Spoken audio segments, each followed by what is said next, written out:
रक्तपित्त है ना। रक्तपित्त जो आयुर्वेद में सबसे डिसीज जो बताया ना, वो सारे के सारे कैसे लगते हैं, एक जैसे लगते हैं। क्यों? सारे के सारे लक्षण कैसे हैं, सिमिलर है ना। ज्वर हो रहा है, मूर्छा हो रही है, या भ्रम हो रहा है, विदा हो रहा है ना, या उल्टी हो रही है, प्यास लगती है, हाथ पैर नीले पड़ रहे हैं, हाथ पैर पीले पड़ रहे हैं, हाथ पैर सफ़ेद पड़ रहे हैं, है ना। बंदा सफ़ेद सफ़ेद देखता है, पीला पीला देखता है, यही सारी चीज़ें चलती हैं। तो सारे डिजीज़ तो हमें कॉमन लगते हैं, ठीक है। अब इन सारे डिजीज़ को डिफ्रेंशिएट कौन करता है, अलग कौन करता है, ये डिसीज़ अलग है, वो डिसीज़ अलग है, वो डिसीज़ अलग है ना। अगर सारों में लक्षण सेम है तो सारे डिसीज़ तो एक ही हो गए, पर ऐसा है नहीं, सारे अलग हैं। तो उसको अलग कैसे करें?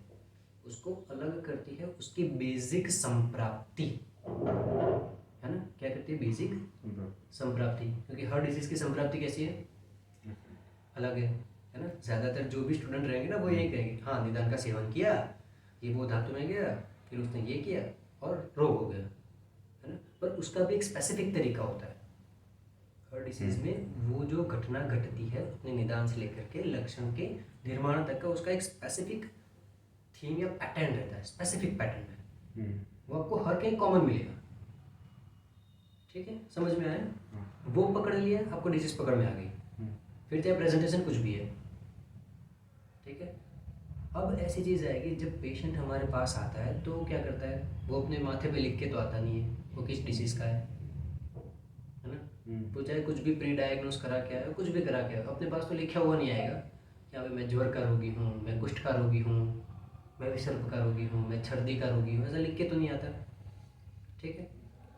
हमें क्या करना है, उसकी संप्राप्ति को ऑलवेज एनालाइज करो, हर एक पेशेंट में उसकी संप्राप्ति बनाओ, ठीक है। जैसे रक्तपित्त हो गया, कभी दिखा नहीं, पर ज़्यादातर अनडायग्नोस्ड रहते हैं। जिस तरह से मेरी प्रैक्टिस रही है, रक्तपित्त का रोगी हमेशा अनडायग्नोस्ड छूट जाता है। उससे किससे कोरिलेट करना है ये मत सोचो, रक्तपित्त को रक्तपित्त ही रहने दो, ठीक है। रक्तपित्त की बेसिक व्याख्या क्या है, एक ऐसा पित्त जो रक्त के जैसे वर्ण का है, रक्त के जैसे गंध का है ना। उसका वर्ड कौन सा है,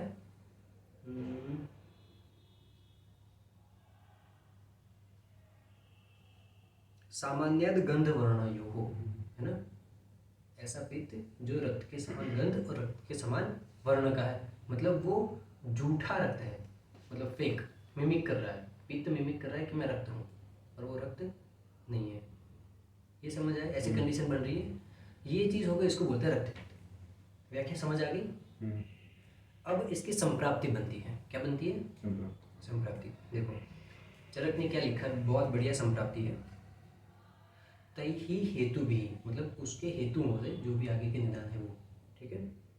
समुत्कृष्टम पित्तम रक्तम प्रपद्यते, वो पित्त जो है वो रक्त में आता है। तद योनित्वात् प्रपन्नम वर्तते तद प्रदूषयत, इसका मतलब है वो समान योनि है, ठीक है, उसकी वजह से वो पित्त, ठीक है, वो और बढ़ता है, रक्त के साथ मिलकर के और बढ़ता है, ठीक है। अभी यहाँ तक अटकता नहीं है, वो और आगे जाता है। क्या होता है, तस्य उष्मणा द्रवो धातु धातो धातो प्रसिच्यते, ये वर्ड इंपॉर्टेंट है, ठीक है। इसमें क्या होता है, तस्य उष्मणा, पित्त की क्या होती है, उष्मा होती है, ठीक है।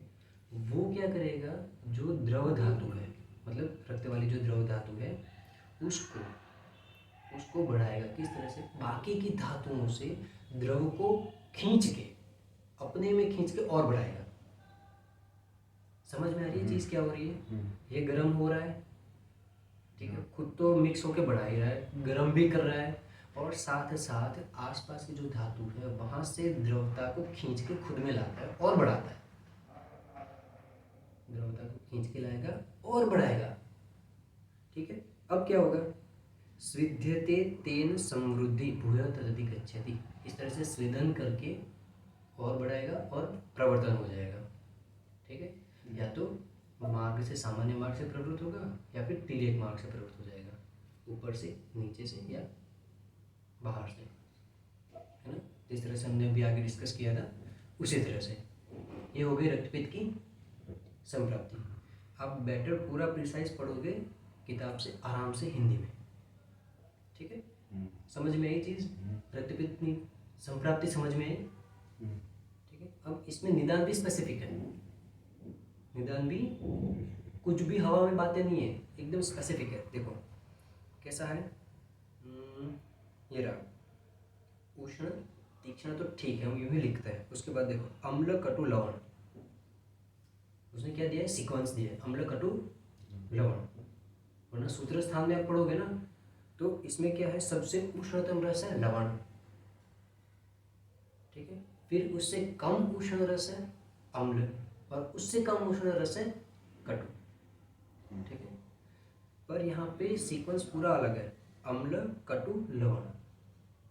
आप किसी भी पेशेंट में ये आइडेंटिफाई करना, ये सीक्वेंस देखना किस तरह से जा रहा है, आपको ये कॉमन मिलेगा, ठीक है। यहाँ तक नहीं रुकेगा, ये तो ठीक है रस जा रहा है यूरिन में या स्वेट में निकल जाएगा। इसके साथ ऊपर पेशेंट क्या करता है, धर्म अन्न विदाह हेतु पूर्व निर्दिष्ट। धर्म मतलब धूप, जो धूप पड़ती है ना, वो बंदा धूप में घूमता रहता है या गर्मी में रहता होगा, जैसे ऑटो ड्राइवर होता है, बस ड्राइवर रहता है ना, क्या करता है गर्मी में होता है, ठीक है। अन्न विदाह, उसको ज़्यादातर अपने खाए हुए अन्न का विदाह हो जाता है, तब भी वो जाके अम्ल कटु और लवण रस का सेवन चालू रखता है। ऐसी कंडीशन होने पर भी तब जाकर के उसको क्या होता है, रक्तपित्त की संप्राप्ति आगे बढ़ेगी, ठीक है। समझ में आया? ये सारी सिचुएशन आपको क्या करनी है, हर पेशेंट में देखने की कोशिश करनी है। ये मिल गया तो आपने रक्तपित्त डायग्नोस कर लिया, ठीक है। इसके क्लिनिकल प्रेजेंटेशन इसने रक्तपित्त में दिखाया है, जैसे वातज हो गया, पैक्टिक हो गया, दंदज हो गया, या फिर संधिवातज जो भी हो गया, तो दोष के अकॉर्डिंग है। पर ज़्यादातर आपको यही संप्राप्ति मिलेगी, फिर आगे पीछे दोष तो रहता है। देखो फिर है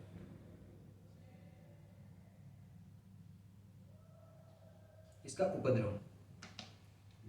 ज़्यादातर जब भी रक्तपित्त प्रवर्तन होता है ना तो लोग घबरा जाते हैं, खून निकल रहा है ना, पर वो खून नहीं होता, वो क्या होता है, पित्त होता है जो रक्त वर्ण का है ना। रक्तपित्त की चिकित्सा आपने शायद पढ़ी होगी कि जब रक्तपित्त प्रवर्तन हो रहा है तो उसको होने दो, पित्त निकल जाने दो, फिर जीव रक्त आता है उसको रोक दो, है ना। तो जब शुरुआत में वो प्रवर्तन होता है तो रोगी को वो वमन के बाद अच्छा लगता है, रिलैक्स फील होता है, शांत हो जाता है ना, और वो स्वयं शांत हो जाता है, रक्तपित्त भी बाहर निकलना। जब वो उसको दबा के रोकेगा ना, जब वो दबा के रोकेगा तो क्या होगा कि रक्तपित्त के स्तंभन के उपद्रव होने लगेंगे, और वो भी चरक संहिता ने मेंशन करे हैं।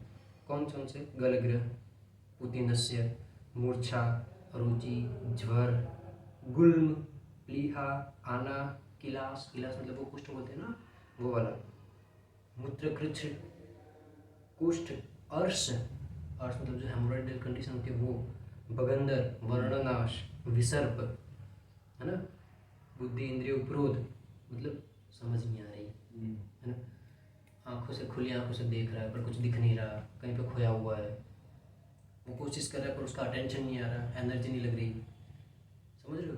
ये सारी चीज़ें रक्त के कॉम्प्लिकेशन में आती है ना। अब ये सारी चीज़ें आती हैं तब हमें किलास डायग्नोस करना है, मूत्रकृच्छ डायग्नोस करना है, या रक्तपित्त डायग्नोस करना है, या रक्तपित्त का उपद्रव आया है ये डायग्नोस करना है ना। As a good physician, Ayurveda के अच्छे डॉक्टर के होने पे आपको ये मेंशन करना है, हाँ ये दिक्कत अभी ये है, पर ये एज ए रक्तपित्त का कॉम्प्लिकेशन है या नहीं है वो आपको एक बार क्रॉस चेक कर लेना है, एक बार आप ये देख लो। अगर ये मिस कर दिया तो उसका जो भी मूत्रकृच्छ है या गुल्म है या विसर्प है कुछ वो ठीक तो हो जाएगा, तो वो रिलैप्स करके आएगा, है ना। होता है कि नहीं होता है, जब तक दवाई खाई ठीक रहा, जैसे बंद करी हफ्ते भर में वापस हो गया या 2 दिन में वापस हो गया, है ना। अगर वो सेम दिक्कत वापस लेके नहीं आ रहा है तो इसमें से कुछ और लेके आएगा, रक्तपित्त में से काश में से क्षय, निदानार्थ करो रोग में देखा होगा, वहां तक जाके आएगा। होता है कि नहीं होता है ना। तो रक्तपित्त की संप्राप्ति इस तरह से जाएगी। हमें क्लिनिकल इवैल्यूएशन कैसे लेना है, वो जो भी प्रेजेंटेशन आए बैक ऑफ द एंड कौन से रोग है वो चेक कर लो, एक बार अंदर संप्राप्ति क्या बन रही है वो देखो, बोले स्किन डिसीज लेके आए, रक्तपित्त बन रहा है, ज्वर से उत्पन्न हुआ है कुछ, ज्वर के बाद रक्तपित्त हुआ, रक्तपित्त के बाद ये हुआ, ऐसा हुआ क्या, नहीं हुआ, ठीक है। तो कोई बात नहीं, ये चल रहा है, या फिर अच्छा पीछे ये चीज़ है, तो उसको बैक ऑफ दैन भी आपको ट्रीट करना पड़ता है। ठीक है। अब जैसे एक और दिक्कत है राजयक्ष्मा, है ना, कभी देखा राजयक्ष्मा का पेशेंट कभी देखा? नहीं देखा ना, नहीं मिलेगा। क्यों? क्योंकि माथे पे कोई लिख के आता नहीं है। देखो इसमें भी सेम रहता है, निदान चाहे कोई भी हो। 4 प्रकार के राजयक्ष्मा बताए, ठीक है, एज पर उसके पॉजिटिव फैक्टर्स। ठीक है, तो उसके पॉजिटिव फैक्टर्स में एक चीज़ उसकी कॉमन बनती है, वो है संप्राप्ति। वो एक ही बार दी है, चारों की अलग अलग नहीं है ना। देखो उसकी संप्राप्ति शुरू होती है श्रोतसाम सन्निरोधा च रक्तादिनाम च संक्षयात, है ना। देखो वो जो भी पूरी सिचुएशन बनती है, धातु स्मरण चयाद राजयक्ष्मा प्रवर्तते। अब देखो तस्मिन् काले पचति अग्नि यदन्नम कोष्ठ संसृतम बलि भवति तत्प्राय किंचित कल्पते ओजसे। ये सारा लेकर के लास्ट में एक लाइन लिखी है, रस स्रोतेषु रुद्रेषु संस्थानो विधयते, है ना। ये समझ में आया? नहीं, रस स्रोतस में रुद्ध होता है, मतलब रस धातु खुद के स्रोतस में अटक जाएगा। रस धातु मूव नहीं कर रही है, वहीं पे अटकी हुई है, समझे। और वहां पे क्या हो रहा है, उसका विदा हो रहा है,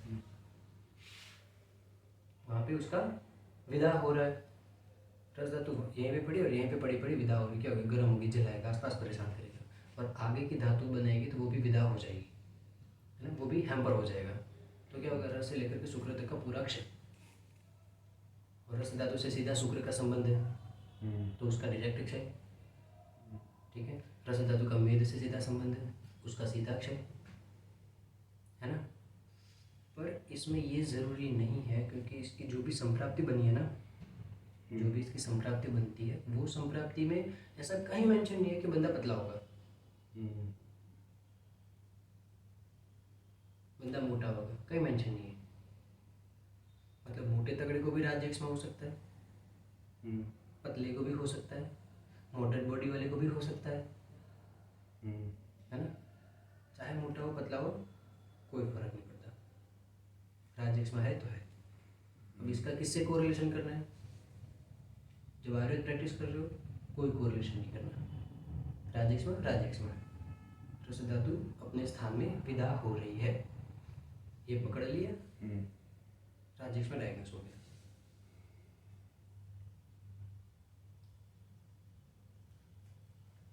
आइडिया लग गया? फिर चाहे एकादश रूप हो रहे हैं, त्रिरूप हो रहे हैं, षट रूप हो रहे हैं, जितने भी हो रहे हैं, ये संप्राप्ति बनी।